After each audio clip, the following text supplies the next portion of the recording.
Composed of 7,100 islands, the Philippines is home to 100 million inhabitants. Like all young countries, the Philippines continue to chart its course. But as human history dictates, this road is never wanting in obstacles and unwelcome sacrifices. With resources concentrated in urban and mainland development, island provinces on the outer edges suffer outbreaks of discontent from this imbalance, oftentimes with violent results. Facing this dilemma was a group of medical practitioners whose callings led them towards a path less taken. The island province of Tawi-Tawi, located at the southern tip of the archipelago. Hesitant initially because of the stories and information noted about Tawi-Tawi. Siyempre, ang daming mga comments about this area. Mostly negative, yun ang impression ng lahat with Tawi-Tawi. I usually gather teams fast, probably in 2 or 3 days. Okay. In this case, it took probably almost a month to really gather everybody. And gather they did. Led by World Surgical Foundation Philippines, or WSF, a band of surgeons, nurses, and specialists joined a 23-man mission to serve in Tawi-Tawi, the heartland of ethnic conflict in the country. My parents said, siyempre, be careful, pero tuloy pa rin. This is my work, this is what I do, this is what makes me happy, this makes me fulfilled. I'm excited. Fear and excitement covered volunteers boarding the plane. But 200 miles away, this fateful flight carried the remaining hopes for a family of 4. This is Bajau fisherman Jonathan Mateo. He and his family live in an island 4 hours away by boat from the nearest hospital in Bungao town, Tawi-Tawi. His wife suffers from goiter. His 6-year-old son Jeremy has undescended testes. And worse, his 10-year-old daughter Benisa was also born suffering from anorectal malformation. Her burning condition already cost the girl a decade of early childhood memories. Kasi may mag-ano doon galing doon sa Buandok. Narinig namin na may schedule dito sa Bungao, mga operasyon. Sabi nila pupunta tayo sa Bungao tayo. May operasyon. Oh, sasama tayo kahit wala tayong pera. Pero sabi nila, doktor, libre eh. Oh, kaya nakapunta kami dito, Dok. Sakay kami ng lansa pupunta ng Bungao.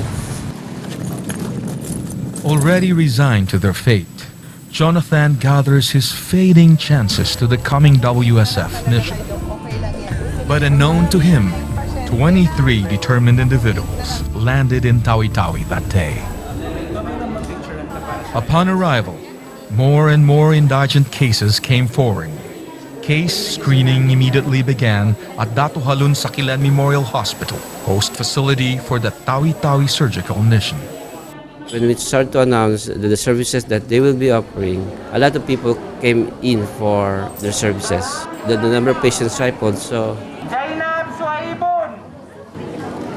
they brought with them more than 20 specialists with the different fields. They also brought in supplies, and I am amazed they also brought in their own medical equipments.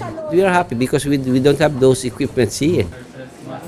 A day and a half after unpacking and preparing supplies and equipment, the surgical mission was underway ahead of schedule to accommodate belated but equally compelling cases. These surgeries are very complex, and with the stories of the parents and of the patients who have waited almost 10 to 15 years for these surgeries, I think this makes this mission very different.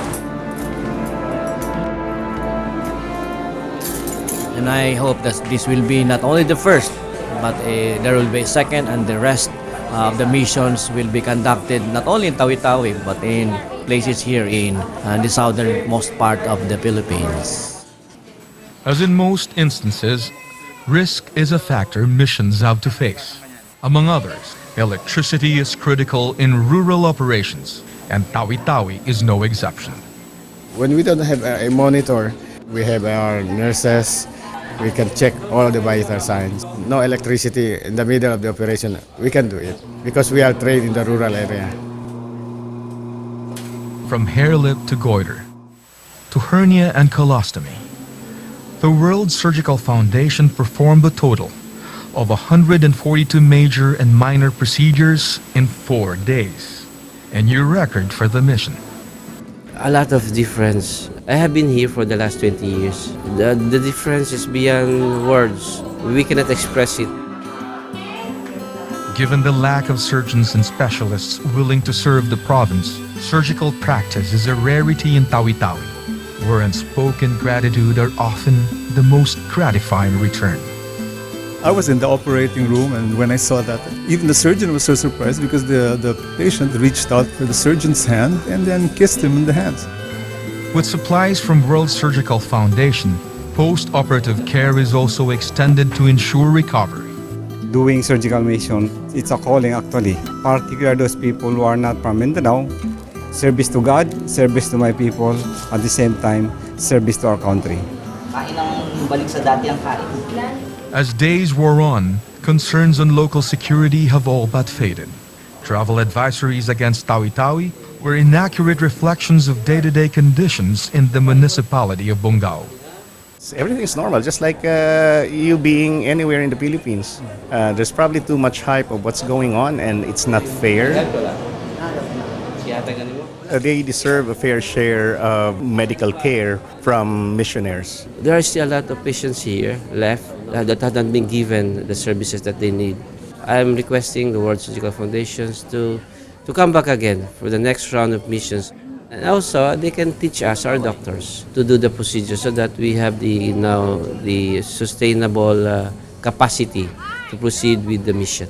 And as the Tawi-Tawi mission drew to a close, a new life begins for beneficiaries. They all return to their communities with a renewed sense of hope, knowing that sometimes humanity can be as close as 23 daring souls away. Our country, Philippines, we are a third world country and we need help. For us, it's just an ordinary surgical mission. To them, it's a miracle, and only God knows how happy these people are.